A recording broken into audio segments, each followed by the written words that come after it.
What are the three things, if I had three things, what are the three things that somebody should be thinking about as it relates to the standard?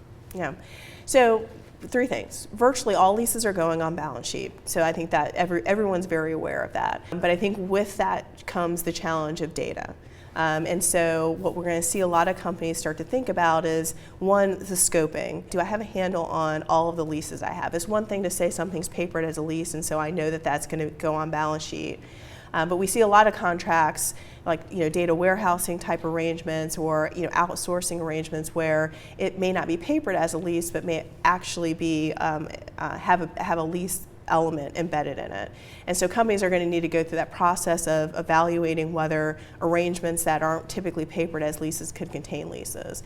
And they're required to do that today, but however, because many of those arrangements were accounted for as operating leases, it wasn't as significant. Now that things are going on balance sheet, it becomes a bit more important to make sure that you're going through a robust analysis. The other thing to note is that the standard is not converged with IFRS. Under IFRS, everything's going on balance sheet like under US GAAP, but under IFRS, everything is a financing.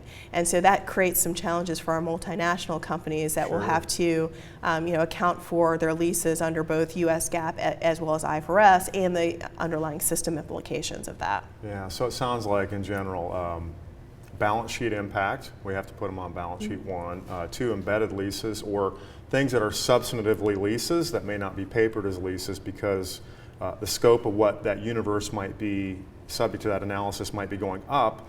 And then for some companies that may have to do dual reporting of some sort, we don't have consistency between IFRS and US GAAP, and therefore we may have to deal with things in a different way, so that could create some confusion or at least a concern for clarity as it relates to those organizations.